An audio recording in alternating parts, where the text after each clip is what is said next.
ठीक, तो ये थी रिएक्शन। एक सेकेंड, ठीक। अब अगर हम जिंक देखेंगे, जिंक एल्युमिनियम से ज्यादा मतलब कम रिएक्टिव है, तो जिंक की रिएक्शन देखेंगे, जिंक भी होगा HCl के साथ रिएक्शन दिखाएगा, देगा zinc chloride plus hydrogen gas मिलेगा। फिर अगर हम आयरन देखेंगे, आयरन जो होता है वो भी HCl के साथ मिलेगा और आयरन क्लोराइड हाइड्रोजन गैस मिलेगा, लेकिन आयरन जिंक से लेस रिएक्टिव है, वो आपको सीरीज से पता चलेगा जो रिएक्टिविटी सीरीज है। लेकिन याद रखना जो हाइड्रोजन के नीचे वाले आते हैं मेटल्स, ये हाइड्रोजन को डिस्प्लेस नहीं कर सकते हैं क्योंकि हाइड्रोजन की स्ट्रेंथ इनसे ज्यादा है, तो ये वाले जो होंगे ये रिएक्शन हमें नहीं दिखाएंगे, ये बिल्कुल भी रिएक्शन नहीं दिखाएंगे एसिड्स के साथ। अब हो गई ये सारी डाइल्यूट हाइड्रोक्लोरिक एसिड के साथ रिएक्शन। अब आती है इनकी रिएक्शन डाइल्यूट H2SO4, ठीक। ये वाले जो सब है ना, इन्होंने बनाया मेटल क्लोराइड, इसमें है ना Cl, हर किसी में आप देखो Cl, इनको Yes, हम ma'am. बोलते हैं मेटल क्लोराइड। यानी जब मेटल रिएक्ट करता है डाइल्यूट हाइड्रोक्लोरिक एसिड के साथ, हमें मेटल क्लोराइड और हाइड्रोजन गैस मिलता है, except the elements which are below the hydrogen, as hydrogen is more reactive than the metals like copper, gold, silver, platinum, so they cannot displace hydrogen from the dilute acids, ठीक। अब इसके बाद आता है dilute sulphuric acid के साथ, same reaction हम बोलेंगे, सोडियम दिखाएगा किसके साथ, H2SO4 है, डाइल्यूट है, सोडियम सल्फेट ये भी साल्ट है, और मिलेगा हमें हाइड्रोजन गैस मिलेगा, ठीक। ये सोडियम की रिएक्शन। उसके बाद अगर हम मैग्नीशियम देखेंगे, MgSO4, मैग्नीशियम सल्फेट और हाइड्रोजन गैस, एल्युमिनियम H2SO4,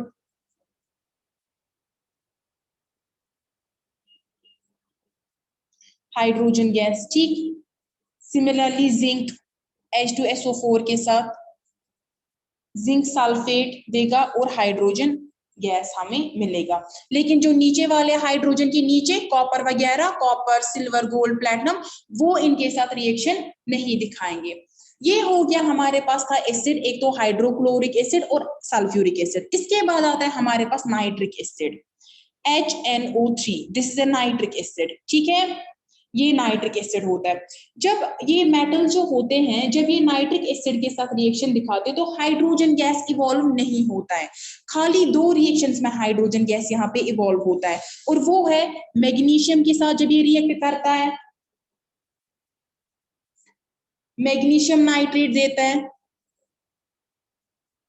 और हाइड्रोजन गैस इवॉल्व होता है, और मैग्नीज के साथ, ये खाली दो ऐसे मेटल्स हैं जिनके साथ ये रिएक्शन दिखाता है, और इसमें ये हाइड्रोजन गैस को इवॉल्व करता है, ठीक। खाली ये दो, बाकी में क्या होता है, देखो आप लोगों को पता है ऑक्सीडाइजिंग एजेंट क्या होता है, रिड्यूसिंग एजेंट्स क्या होता है, ऑक्सीडेशन रिडक्शन का कुछ कंसेप्ट है, वो पढ़ा है किसी यूनिट में? Yes, ma'am. हाँ. Yes, ma'am. तो ऑक्सीडाइजिंग एजेंट क्या करता है, वो इलेक्ट्रॉन, उसमें टेंडेंसी होती है इलेक्ट्रॉन को एक्सेप्ट करने की। करने की. तो जो HNO3 है, मेरे पास अगर मेटल्स में देखूंगी जो भी है, उनको इलेक्ट्रॉन लूज कर रहा है। HNO3 क्या करता है, ये ऑक्सीडाइजिंग एजेंट है, ये ऑक्सीडाइज करता है, मतलब ये उनसे इलेक्ट्रॉन को लूज करवाता है। और HNO3 याद रखना, HNO3 स्ट्रॉन्ग ऑक्सीडाइजिंग एजेंट है। हाइड्रोक्लोरिक एसिड जो है ये भी ऑक्सीडाइजिंग एजेंट होता है किसी किसी केस में, लेकिन जो HNO3 है, नाइट्रिक एसिड है, ये बहुत ज्यादा स्ट्रॉन्ग ऑक्सीडाइजिंग एजेंट है। इसके साथ K2Cr2O7 वो भी है स्ट्रॉन्ग ऑक्सीडाइजिंग एजेंट। जो नाइट्रिक एसिड है ये ऑक्सीडाइज करता है इस मेटल को, जो भी हमारे पास मेटल होता है उसको ऑक्सीडाइज यानी उससे इलेक्ट्रॉन को निकालता है। जब वो उससे इलेक्ट्रॉन निकालता है, खुद एक्सेप्ट करता है, तो वहां पे वो क्या करता है, जो हाइड्रोजन गैस वहां से निकलता है उसको वो वाटर में कन्वर्ट करता है, ये नाइट्रिक एसिड। इसलिए उन केसेस में क्या होता है, उनमें हाइड्रोजन गैस इवॉल्व नहीं होते बल्कि वाटर निकलता है। और नाइट्रिक एसिड जो होता है खुद, वो होता है या तो डाई नाइट्रोजन मोनोऑक्साइड में कन्वर्ट होता है N2O, या नाइट्रोजन मोनोऑक्साइड NO, या नाइट्रोजन डाइऑक्साइड, इनमें खुद नाइट्रिक एसिड जो है ये होता है, ये इनमें ऑक्सीडाइज होके ये वाले कंपाउंड्स देता है, लेकिन हाइड्रोजन को कन्वर्ट करता है वाटर में। अब देखो, अभी तक हमने रिएक्शंस देखी कि सारे जो होते हैं हाइड्रोजन के अणु जो होते हैं ये एसिड्स उनके साथ रिएक्ट करते हैं, लेकिन जो नीचे वाले होते हैं उनके साथ ये रिएक्शन नहीं दिखाते हैं। तो ये वाले जो होते हैं नीचे वाले ये भी एसिड्स के साथ रिएक्शन दिखाते हैं, लेकिन वो एसिड्स मिक्सचर होता है। उस मिक्सचर को हम बोलते हैं एक्वा रीजिया, या जिसको हम रॉयल वाटर बोलते हैं। ठीक, इसको हम रॉयल वाटर, ये रॉयल वाटर इसका नाम इसलिए पड़ा है कि पहले क्या होता था, जब महाराजा वगैरह होते थे उनके पास होती थी कॉइन्स, गोल्ड वगैरह की कॉइन्स, गोल्ड सिल्वर की कॉइन्स होती थी उनके पास, तो वो चोरी ना हो जाए इसलिए वो क्या करते थे, इसलिए वो इन जो गोल्ड सिल्वर वगैरह की कॉइन्स हैं इनको मोल्टन स्टेट में लाते थे। मोल्टन स्टेट मतलब लिक्विड फॉर्म में लाते थे। देखो, जो सॉलिड्स है उनको तो वो आसानी से चोरी कर सकते थे, लेकिन जो मेल्ट है मोल्टन स्टेट में जो होगा उसको वो आसानी से चोरी नहीं करते थे। इनके पास बहुत सारे जो महाराजा वगैरह होते थे इनके पास बहुत सारी कॉइन्स वगैरह होती थी, तो वो चोरी ना हो उसके लिए वो क्या करते थे, उसके लिए वो उन मेटल्स को इस रॉयल वाटर जो है ये एक्वा रीजिया जो है इसमें डालते थे, और ये क्या करते थे, ये डिसॉल्व करते थे उन मेटल्स को, यानी उन मेटल्स को कन्वर्ट करते थे एक एक्वस फॉर्म में, और उसके बाद उनको प्रिजर्व रखते थे, अपने पास रखते थे, यानी प्रोटेक्ट करते थे उनको। अब जो ये एक्वा रीजिया होता है ये मिक्सचर होता है, इसमें एक पार्ट होता है कंसंट्रेटेड नाइट्रिक एसिड और 3 पार्ट्स होते हैं इनमें concentrated hydrochloric acid HCl। Alone हमने देखा, अगर हमने HNO3 के साथ रिएक्शन करवाई, किसकी, प्लैटिनम गोल्ड जो है, या अगर मैं कॉपर देखूंगी, ये सारे जो हैं HNO3 के साथ या HCl के साथ रिएक्शन ऐसी नहीं दिखाते, यानी इंडिविजुअली। अगर हम HNO3 को इंडिविजुअली इसके साथ रिएक्ट कराएंगे वो रिएक्शन नहीं दिखाता था, क्योंकि वो लेस रिएक्टिव था और वो हाइड्रोजन को डिस्प्लेस नहीं कर पाता। सिमिलरली HCl के साथ भी नहीं। तो इन्होंने क्या किया, इन्होंने मिक्सचर बनाया जिसमें एक पार्ट था HNO3 का, यानी वहां पे 1:3 रेशियो था। एक पार्ट किसका था, HNO3 यानी नाइट्रिक एसिड का, और जो 3 पार्ट्स थे वो हाइड्रोक्लोरिक एसिड के थे। ठीक, देखो इसमें क्या होता था, पहले HCl मिलता है HNO3 के साथ, ये मिक्सचर बनाते हैं, HCl के 3 पार्ट्स और नाइट्रिक एसिड के 1 पार्ट, तो ये क्या रिलीज करते हैं, H2O, नाइट्रस क्लोराइड और नीसेंट क्लोरीन। ये जो क्लोरीन होता है, ये वाला ये क्लोरीन यही मेटल के साथ रिएक्ट होता है और साल्ट बनाता है।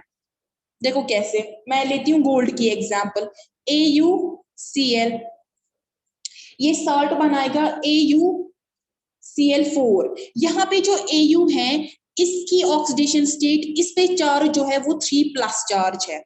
ठीक, यानी जब इसने इसके साथ रिएक्ट किया, मेटल का क्या काम होता है, इलेक्ट्रॉन को लूज करना, तब जाके वो रिएक्शन दिखाएगा, तब जाके वो किसी के साथ रिएक्ट करेगा। जब हम इससे पहले करवाते थे उनको डाइल्यूट HCl के साथ, गोल्ड को, प्लैटिनम को, कॉपर को, सिल्वर को, वो रिएक्शन नहीं दिखाते थे इंडिविजुअली। लेकिन जैसे ये मिक्सचर बनाया तो क्लोरीन ने क्या किया, इस क्लोरीन की वजह से इन्होंने अपने इलेक्ट्रॉन्स दिए, इन्होंने अपने इलेक्ट्रॉन्स दिए, ये साल्ट बनाते हैं यहाँ पे, ठीक है, साल्ट बनाते हैं, और इन्होंने अपने जो इलेक्ट्रॉन्स हैं इन पे पॉजिटिव चार्ज चढ़ा, इन्होंने इलेक्ट्रॉन्स दिए, तब जाके ये रिएक्शन दिखाते हैं। इसी से हमें पता चलता है कि हाँ इन्होंने रिएक्शंस दिखाई। अगर दूसरी हम एग्जांपल प्लैटिनम की लेंगे, उसको भी क्लोरीन के साथ, तो वो देगा PtCl4।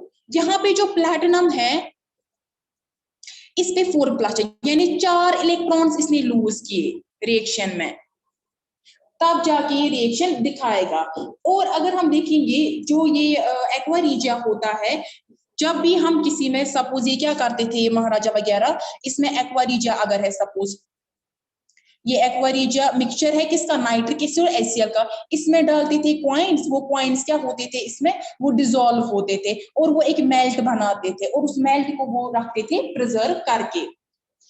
तो यहां से हमें पता चलता है कि जो नीचे वाले हैं, हाइड्रोजन के नीचे जो मेटल्स हैं वो रिएक्शन दिखाते हैं एसिड्स के साथ, लेकिन वो एसिड्स का मिक्सचर होता है, एक इंडिविजुअल एसिड के साथ वो रिएक्शन नहीं दिखाते हैं। उस मिक्सचर को हम बोलते हैं एक्वा रीजिया और रॉयल वाटर, जो कि होता है 1:3 रेशियो में, जिसमें एक पार्ट होता है कंसंट्रेटेड नाइट्रिक एसिड का और 3 पार्ट्स होते हैं कंसंट्रेटेड हाइड्रोक्लोरिक एसिड के साथ। ठीक है, आया समझ इतना? Yes ma'am. Yes, ma'am. तो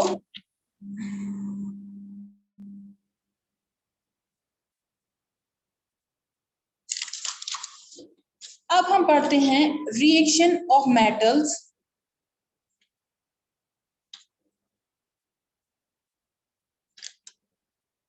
with salt solution. Salt solution किस फॉर्म में होता है? एक्वस। ठीक, ये एक्वस ही होते हैं। अगर आपको कहीं पे मिलेगा ऐसा कि आपको बोलेंगे कि दो जो है हमारे पास दो ऐसे कोई भी सपोज सॉल्यूशंस हैं या कुछ भी है, दो ऐसे लिक्विड्स है, दो लिक्विड्स को हम मिला रहे हैं, या एक मेटल है दूसरा कुछ लिक्विड है जिसको, या एसिड है, कुछ भी मिला रहे हैं, वहां से हमें एक्वस सॉल्यूशन मिलता है, तो याद रखना वो एक्वस सॉल्यूशन वो सॉल्ट होता है। ठीक है, वो सॉल्ट सॉल्यूशन होता है। अगर हम देखेंगे जो मेटल्स होते हैं ये क्या करते हैं, सपोज मेरे पास एक मेटल का सॉल्ट सॉल्यूशन है, मैं कोई भी मेटल लिखती हूँ सॉल्ट सॉल्यूशन ऑफ मेटल, चलो मैं इसको बी नाम रखती हूँ, मैं एज्यूम कर रही हूँ, मैं इसको बी नाम रखती हूँ, कुछ भी दे रही हूँ, सपोज ले रही हूँ कि बी है वो। और जब मैं इसकी रिएक्शन करवाती हूँ, जी जी मैम मुझे समझ ही नहीं आ रहा है। कहाँ से? मैम वही से जहाँ से आप बोल रहे हो। ये वाला, ये जी मैम जी। सुनो, मेरे पास मेटल है ए पहले, मेरे पास दूसरा मेटल है बी, मैं ऐसे ही ले रही हूँ कोई भी रैंडमली, मैं ए बी रख रही हूँ नाम, ठीक है, इस समझाने के लिए है। अब मैं क्या करूं, मेटल बी का सॉल्ट सॉल्यूशन बना रही हूँ। क्या बना रही हूँ? सॉल्ट सॉल्यूशन, मतलब जैसे मैंने आपको यहाँ पे रिएक्शंस दिखाई, ये जब इसके साथ मिलते थे क्या बनाते थे? सॉल्ट सॉल्यूशन बनाते थे। ठीक है, मैं यही सॉल्ट सॉल्यूशन ले रही हूँ इस मेटल का। सोडियम का सॉल्ट सॉल्यूशन यहाँ पे क्या है? सोडियम क्लोराइड है। ठीक है, यानी ये मेटल जो है सोडियम, इसका सॉल्ट सॉल्यूशन यहाँ पे सोडियम क्लोराइड है। तो ऐसे मैं ले रही हूँ कोई भी मेटल और उसका सॉल्ट सॉल्यूशन मैं ले रही हूँ। फिर जब मैं आपको अभी दिखाऊंगी इसमें एग्जांपल्स वगैरह, तब आपको अच्छे से समझ आएगा। इसका मैं सॉल्ट सॉल्यूशन ले रही हूँ और उसको रिएक्ट करवा रही हूँ किसी दूसरे मेटल के साथ, लेकिन याद रखना ये जो सॉल्ट सॉल्यूशन है इस मेटल का, ये मेटल जो है ये लेस रिएक्टिव होना चाहिए, इससे लेस रिएक्टिव, और ये ज्यादा रिएक्टिव होना चाहिए। तो ये क्या करेगा, ये जो मेटल ए है, ये जो सॉल्ट सॉल्यूशन में मेटल बी है, ये इसको डिस्प्लेस करेगा और इसकी जगह पे आ जाएगा ये। यानी अगर मेरे पास मेटल ए है और मेरे पास मेटल बी का सॉल्ट सॉल्यूशन है, लेकिन ये बी लेस रिएक्टिव है और ये ए मेटल जो है ये ज्यादा रिएक्टिव है, ये क्या करेगा, ये इस मेटल को यहां से डिस्प्लेस करेगा और इसकी जगह आ जाएगा। मैं आपको एग्जांपल देती हूँ, सपोज मेरे पास है कॉपर सल्फेट सॉल्यूशन, ठीक, और मेरे पास जिंक मेटल है। आपको पता है जिंक मेटल ज्यादा रिएक्टिव है कॉपर से, सही है, जिंक मेटल ज्यादा है रिएक्टिव कॉपर से, कॉपर जो है ये लेस रिएक्टिव है, तो ये क्या है, salt solution of less reactive metal, ठीक, और ये ज्यादा रिएक्टिव है। तो ये क्या करेगा, यहां से जिंक जो है ये डिस्प्लेस करेगा इस कॉपर को यहां से हटाएगा, इसको धक्का देगा और जिंक सल्फेट बनेगा। कॉपर निकला अलग से, ली इसने जिंक ने इसकी जगह। समझ आया? यहाँ पे वो डिस्प्लेसमेंट रिएक्शन हो रही है। हाँ, डिस्प्लेसमेंट रिएक्शन है ना ये, अगर हम देखें ये यहाँ से इसको डिस्प्लेस कर रहा है, सही है, डिस्प्लेसमेंट रिएक्शन है, लेकिन डिस्प्लेस वही करेगा जो ज्यादा रिएक्टिव होगा, ज्यादा रिएक्टिव ये याद रखना, डिस्प्लेस वही करेगा जो ज्यादा रिएक्टिव होगा। एज जिंक, आपको पता है रिएक्टिविटी सीरीज आपने देखी, जिंक ज्यादा रिएक्टिव है कॉपर से, तो जिंक क्या करेगा, कॉपर को डिस्प्लेस करेगा इस सॉल्ट सॉल्यूशन से और अपना सॉल्ट सॉल्यूशन, और कॉपर हमें अलग निकलेगा और ये होगा कॉपर रेड ब्राउन कलर का, ये कलरलेस मिलेगा हमें। और जो ये कॉपर सल्फेट सॉल्यूशन था ये ब्लू कलर का था, ठीक। हम्म। अब देखो, अगर आप इन केस आप क्या करते, आप अगर कॉपर लेते, यहां से आप लेते जिंक सल्फेट सोल्यूशन और यहां से लेते कॉपर, आपको पता है कॉपर लेस रिएक्टिव, ये इसको डिस्प्लेस नहीं करेगा, तो यहाँ पे रिएक्शन ही नहीं होगी। क्यों? क्योंकि कॉपर लेस रिएक्टिव है जिंक से, ये इसको डिस्प्लेस नहीं कर और ये सकता है। रिएक्ट ही नहीं करता क्योंकि ये लेस रिएक्टिव है। सही, ये लेस रिएक्टिव है तो ये इसको यहाँ से डिस्प्लेस नहीं कर सकता है। या अगर इन केस मैं लूंगी silver metal copper sulphate solution में, वहां पे भी नहीं रिएक्शन होगी क्योंकि सिल्वर जो होता है वो कॉपर से लेस है। आपको मैं यहाँ पे रिएक्टिविटी सीरीज में दिखाऊंगी, सिल्वर कॉपर से लेस रिएक्टिव है, सिल्वर इसलिए इसको डिस्प्लेस कर ही नहीं सकता है। ठीक है। Yes ma'am. ठीक, तो अब अगर हम देखेंगे दूसरी रिएक्शन हम लेते हैं, ये पहली रिएक्शन थी, दूसरी रिएक्शन में एग्जांपल आपको दे रही हूं, कॉपर और सिल्वर नाइट्रेट सॉल्यूशन। मेरे पास AgNO3 है और कॉपर, ठीक है। तो कॉपर क्या करेगा, सिल्वर को डिस्प्लेस करेगा, सही, तो क्या बनाएगा, कॉपर नाइट्रेट बनाएगा NO3 और सिल्वर अलग से निकलेगा। ठीक, तो याद रखना लेकिन हमेशा कि जब ज्यादा रिएक्टिव मेटल जो होगा वो लेस रिएक्टिव मेटल के साल्ट सॉल्यूशन के साथ हम उनको रिएक्ट करवाते हैं, तो ज्यादा रिएक्टिव मेटल क्या करता है, इस लेस रिएक्टिव मेटल को उस मेटल को डिस्प्लेस प्लेस करता है। सही। इसके बाद आती है हमारी रिएक्शन मेटल्स की क्लोरीन के साथ।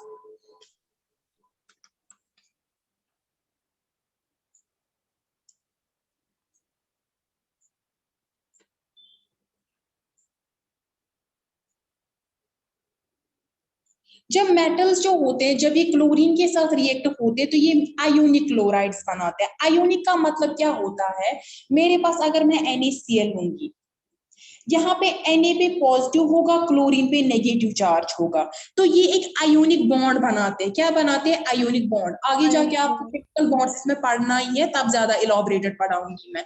तो अभी आप देखो कि यहाँ पे जब एक मेटल पे एक वाले एटम पे पॉजिटिव चार्ज होगा, दूसरे वाले एटम पे नेगेटिव चार्ज होगा, तो वो जो बॉन्ड बनाएंगे उसको हम आयोनिक बॉन्ड बोलते हैं, और जो कंपाउंड बनाएंगे उसको हम आयोनिक कंपाउंड बोलते हैं। अब यहाँ पे सोडियम क्लोराइड बन रहा है तो इसको हम आयोनिक क्लोराइड बोलते हैं। ठीक है, सोडियम जरूरी नहीं है, मैं अगर कैल्शियम लूंगी, कैल्शियम क्लोराइड भी है एक, तो यहाँ पे इनको हम बोलते हैं सिंपली आयोनिक क्लोराइड्स बोलते हैं, क्योंकि इनमें क्लोरीन प्रेजेंट है और ये आयोनिक नेचर के होते हैं, यानी इनमें एक एटम पे पॉजिटिव, दूसरे एटम पे नेगेटिव चार्ज। कैसे चढ़ता है, यहाँ पे मेटल जो होता है ये अपना इलेक्ट्रॉन देता है, दिया इसने, चढ़ा पॉजिटिव चार्ज।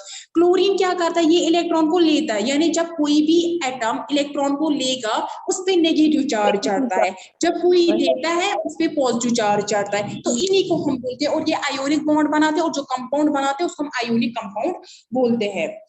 और जो ये आयोनिक यहाँ पे क्लोराइड्स होते हैं ये यूजुअली सॉलिड्स होते हैं और इलेक्ट्रिसिटी को कंडक्ट करते हैं, दे कंडक्ट इलेक्ट्रिसिटी। ठीक, तो जो इलेक्ट्रिसिटी कंडक्ट करते हैं उनको क्या बोलते हैं हम, इलेक्ट्रोलाइट्स। और एक पॉइंट याद रखना, इनमें मेल्टिंग पॉइंट और बॉइलिंग पॉइंट जो होता है वो काफी हाई होता है। ठीक, और ये नॉन वोलेटाइल होते हैं। नॉन वोलेटाइल का मतलब क्या है, वो वेपराइज फॉर्म में नहीं आएंगे, जो वेपर फॉर्म में नहीं होंगे। अगर आप साल्ट देखोगे, आप साल्ट को अगर कितनी भी हीट दोगे, मैं एक बीकर में साल्ट ले रही हूँ, ठीक है, मैं इसको सिर्फ हीट दे रही हूँ, खाली साल्ट है, साल्ट सोल्यूशन नहीं है मेरे पास, खाली मैं साल्ट की बात कर रही हूँ, तो मैं इसको अगर कितनी भी हीट दूंगी ये वेपर में कन्वर्ट होंगे, गैस स्टेट में आ जाएंगे, मत आएंगे। इनको हम बोलते हैं नॉन वोलेटाइल जब बोलते इसके हैं। बाद मतलब कोई वाटर अगर है तो हाँ, तो तब आता, तब हम बोलते हैं वोलेटाइल है, क्योंकि तब इसमें वेपर फॉर्म आ गया, ये वेपर में कन्वर्ट हो गया, लेकिन कन्वर्ट नहीं होगा, इनको हम नॉन वोलेटाइल बोलते हैं। ठीक है, अब देखो फॉर एग्जांपल मेरे पास सोडियम मेटल है, ठीक, मैं इसको क्लोरीन के साथ रिएक्ट करवाती हूँ तो मुझे मिलता है सोडियम क्लोराइड NaCl। NaCl आपके घरों में भी होता है, नमक जिसको हम साल्ट बोलते हैं, कॉमन साल्ट। सही, ठीक है।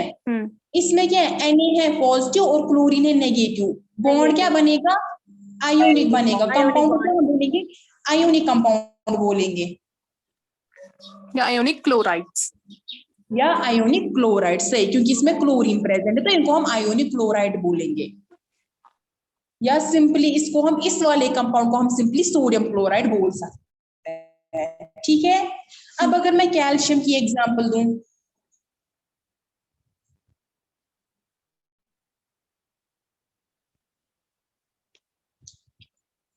ये क्या बनाएगा, कैल्शियम क्लोराइड बनाएगा। सही, magnesium, magnesium chloride, aluminium, aluminium chloride. सही, लेकिन ये सारे किन फेजेस में है, सॉलिड सॉलिड सॉलिड फेजेस। पता है ना क्या होता है, सॉलिड लिक्विड गैसेस, ये अलग अलग 3 फेजेस जो होते हैं, ठीक है। ये सॉलिड फेजेस में है, तीनों के तीनों इलेक्ट्रोलाइट्स है, ठीक, कंडक्ट करते हैं इलेक्ट्रिसिटी, नॉन वोलेटाइल होते हैं ये। या अगर हम जिंक की भी एग्जांपल लेंगे, जिंक की रिएक्शन भी आप देखो, जिंक क्लोराइड बनाएगा। सही, या आयरन क्लोराइड, या इसको हम फेरिक क्लोराइड भी बोलते हैं। एक होता है फेरस, एक होता है फेरिक। फेरिक होता है जब +2 चार्ज चढ़ता है, जब +3 तब फेरस होता है, ठीक है। इसको हम फेरिक क्लोराइड बोलते हैं। सॉरी, जब +3 होता है उसको हम फेरिक बोलते हैं, मैंने उल्टा बोला। अच्छा, जब ठीक, +2 होता है तो फेरस। हाँ, तो इसको बोलते हैं फेरस, और इसको बोलते हैं फेरिक क्लोराइड। यहाँ पे जो आयरन का चार्ज है वो +3 है, यानी इसने 3 इलेक्ट्रॉन्स लूज किए और ये 3 क्लोरीन के साथ मिल गया, क्योंकि जितने ये इलेक्ट्रॉन्स लूज करेगा उतने ये बॉन्ड्स बनाएगा, उतने दूसरा जो होगा, मेरे पास अगर 3 क्लोरीन है, 1 2 3 है, ठीक है, यहाँ से मेरे पास आयरन है, इसने 3 इलेक्ट्रॉन्स लूज किए, ये एक इसके साथ बॉन्ड बनाएगा, दूसरा इसके साथ, तीसरा इसके साथ, ठीक है, यानी ये एक इसको देगा, दूसरा इसको देगा, तीसरा इसको देगा, और बनाएगा फेरिक क्लोराइड बनाएगा। अब अगर मैं कॉपर की एग्जांपल लूं,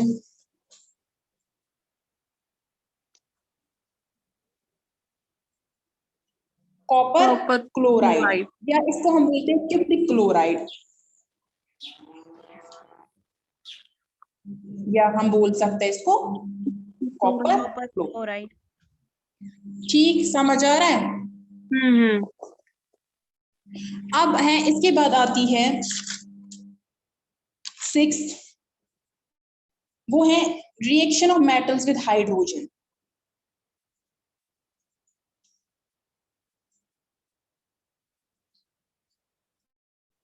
अब हाइड्रोजन के साथ इनकी रिएक्शन करवाते हैं। हाइड्रोजन के साथ ये सारे मेटल जो होते हैं यूजुअली रिएक्ट नहीं होते हैं, क्योंकि जो हाइड्रोजन मेटल्स का क्या है, लूजिंग नेचर है, क्योंकि इलेक्ट्रॉन्स को लूज करते हैं और बनाते हैं क्या, बॉन्ड बनाते हैं, यानी ये कंपाउंड बनाते हैं, सिंपली हम ये बोल सकते हैं शॉर्ट में, ठीक है। हाइड्रोजन क्या करते हैं, ये भी इलेक्ट्रॉन्स को लूज करते हैं और क्या बनाते हैं, बॉन्ड बनाते हैं और उसके बाद कंपाउंड बनाते हैं। तो दोनों का क्या है, दोनों का लूजिंग नेचर है। जब भी बॉन्ड बनता है, एक लूज करता है, दूसरा एक्सेप्ट करता है, तब जाके बॉन्ड बनता है, सही है, तब जाके कोई कंपाउंड बनाता है। लेकिन क्या है कि कुछ ऐसे मेटल्स होते हैं जो रिएक्ट करते हैं हाइड्रोजन के साथ, उन केसेस में हाइड्रोजन क्या करता है, ये एक्सेप्ट करता है इलेक्ट्रॉन्स को। यूजुअली जो हाइड्रोजन होता है इसका लूजिंग नेचर होता है, यानी इलेक्ट्रॉन्स को लूज करता है, लेकिन उन केसेस में क्या होता है, वो इलेक्ट्रॉन को एक्सेप्ट करता है। जैसे अगर मैं दूंगी एग्जांपल सोडियम, क्योंकि सोडियम जो है रिएक्टिविटी सीरीज में आप देखना वो बहुत ज्यादा रिएक्टिव है, तो सोडियम रिएक्ट होगा, सोडियम हाइड्राइड हम इसको बोलते हैं। जब भी आप देखोगे आपके पास कोई भी, आपके पास कंपाउंड है ए बी सपोज, ठीक है, ए चाहे कुछ भी हो, आपके पास कोई भी एलिमेंट हो, जब भी हाइड्रोजन होगा आपके पास, और जो ये हाइड्रोजन होगा ये एक्सेप्ट करेगा इलेक्ट्रॉन, यानी इस पे नेगेटिव चार्ज चढ़ेगा, तो उनको हम बोलते हैं हाइड्राइड्स। क्या बोलते हैं, हाइड्राइड्स बोलते हैं हम उनको, उनको हम हाइड्राइड्स बोलते हैं। तो अगर एग्जाम्पल यहाँ पे, तो ये क्या आएगा हमारे पास, इसको हम बोलेंगे सोडियम हाइड्राइड बोलेंगे, सोडियम हाइड्राइड। और ये सोडियम हाइड्राइड ये भी आयोनिक होता है। यहाँ पे सोडियम क्या कर रहा है, इलेक्ट्रॉन को दे रहा है, चढ़ रहा है सोडियम पॉजिटिव, यानी इसने इलेक्ट्रॉन को दिया, इलेक्ट्रॉन को मैं ई ऐसे रिप्रेजेंट कर रही हूँ, ठीक है, ये समझ आ रहा है। Yes ma'am. लेकिन हाइड्रोजन क्या कर रहा है, ये इलेक्ट्रॉन को एक्सेप्ट कर रहा है, ये इलेक्ट्रॉन को एक्सेप्ट कर रहा है और H नेगेटिव चढ़ रहा है, बन गया आयोनिक बॉन्ड इनमें। जब सोडियम ये इलेक्ट्रॉन लूज करता है, ये इलेक्ट्रॉन कौन एक्सेप्ट करता है, हाइड्रोजन एक्सेप्ट करता है, बन गया हाइड्राइड आयन। इसको हम हाइड्राइड आयन बोलते हैं, ठीक है, हाइड्राइड आयन। और जो कंपाउंड होता है उसको हम बोलते हैं आयोनिक हाइड्राइड बोलते हैं। दूसरी एग्जांपल अगर मैं कैल्शियम देखूंगी, ये देगा मुझे कैल्शियम हाइड्राइड देगा, ठीक है, इसको मैं बोलूंगी कैल्शियम हाइड्राइड। हाइड्राइड। और ये क्या है, ये आयोनिक हाइड्राइड है।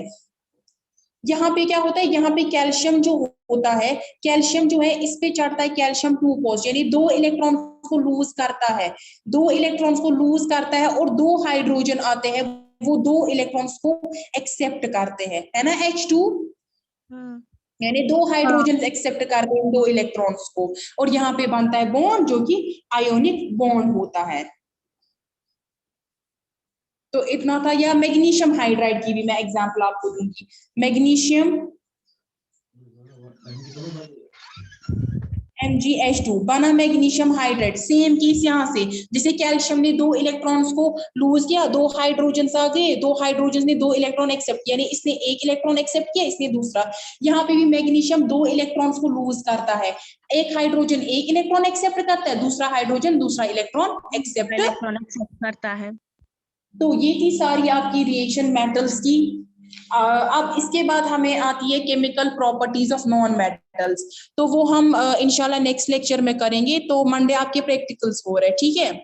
Yes ma'am.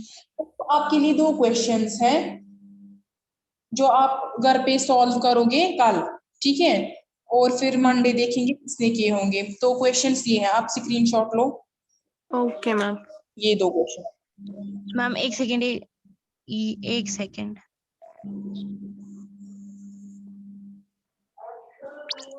मैम हो गया। पहला क्वेश्चन है, write a short note on reaction of metal with oxygen, water and acids. Second question, which of the following pair will give displacement reaction, NaCl solution यानी sodium chloride solution and copper metal, magnesium chloride solution and aluminium metal. तीसरा है ferric sulphate solution and silver metal, and फिर है silver nitrate solution copper metal, ठीक है। Yes ma'am. तो ये आप कल करोगे और इंशाल्लाह मंडे आपके प्रैक्टिकल्स होंगे, ठीक है। मैम तो चलिए, अल्लाह हाफिज, आपकी क्लास खत्म हुई। आपको मत किसी के स्क्रीनशॉट लेने थे इनकी जो मैंने पढ़ाया। No ma'am, no ma'am. चलिए ठीक है, अल्लाह हाफिज। ओके।